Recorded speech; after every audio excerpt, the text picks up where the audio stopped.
Hi, it's your wholesome femboy here.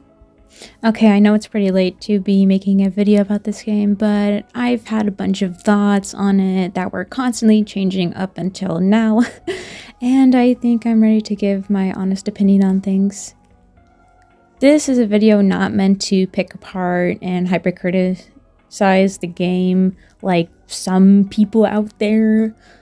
Alright, I know nothing out there is gonna be 100% perfect. I'm not saying anything has to be perfect. It can just be really good or really bad. Anyways, I just want to show something up on screen here that was from a video I made a while back where I had this up on the screen. So yeah, this video is more for funsies, but I also get a bit real, so buckle down because I'm going to explain exactly why I feel this way. First off, let's talk about the things that made me love the game. The artwork is pretty cute, Andrew is hot, Ashley is hot, at least according to a certain someone. Yes, you know who you are. And the story has a flow that's, for the most part, consistent.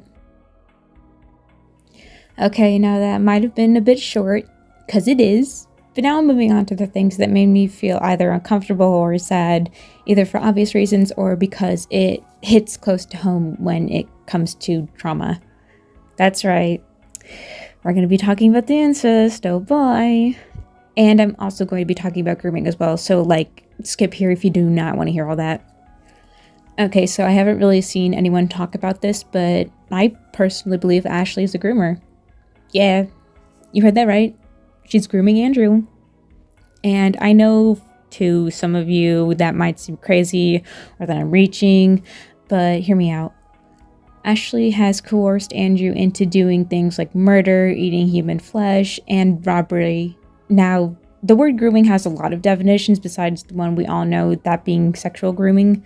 There's financial grooming, terrorist grooming, romantic grooming, and criminal grooming. Grooming in general is defined as someone who uses manipulation to gain control over a victim, often with the intent of abusing them or exploitation. And now I'm going to elaborate on why I think she's grooming. Now, from what I just said, from Ashley getting Andrew to do unspeakable things, this could be considered criminal grooming.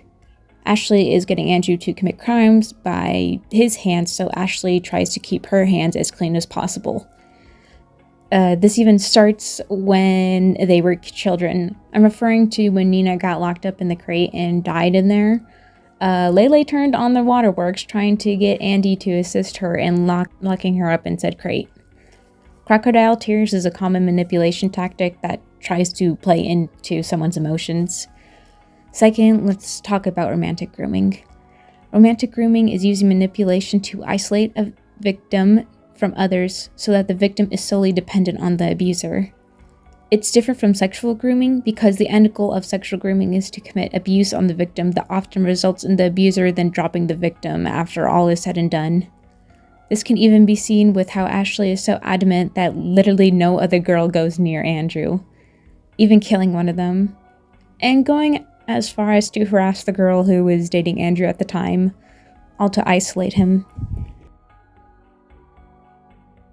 And now I'm going to talk a bit more on the incest shit, as much as I don't want to because I really don't like incest.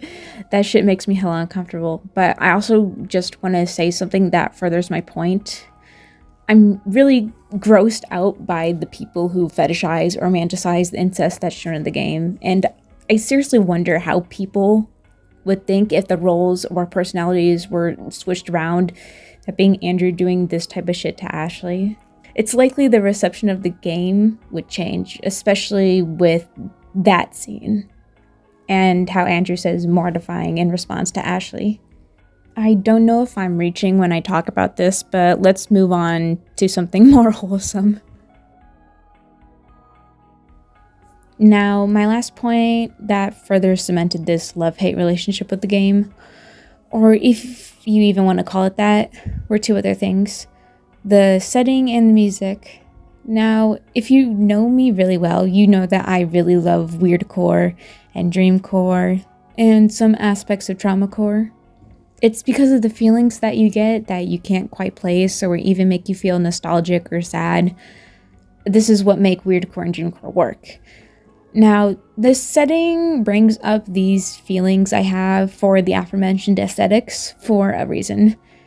It brings up those emotions because of the places I've already visited before when I was younger, and have that sense of familiarity when I see any of these backgrounds that are in the game. And like a place that I want to live at and all that. And with the fact that I'm actually moving out of here pretty soon to go to university, so I'll be away from home and in a town I've been to only a few times, and I've gotten that weird feeling for. So I guess I can look forward to that. And with the music, it's the same way. I get this feeling of nostalgia and emotions I can't exactly place, especially with, like, you know, songs like Comfort Tree, I think it's called. Okay, final note. I hope you enjoyed this video. Be sure to like and consider subscribing if you have. If you want me to talk about Namele's other games, request them in the comments below. If you have any grievances with my video, you're also welcome to voice them in the comments. Otherwise, I'll see you in the next video. Bye!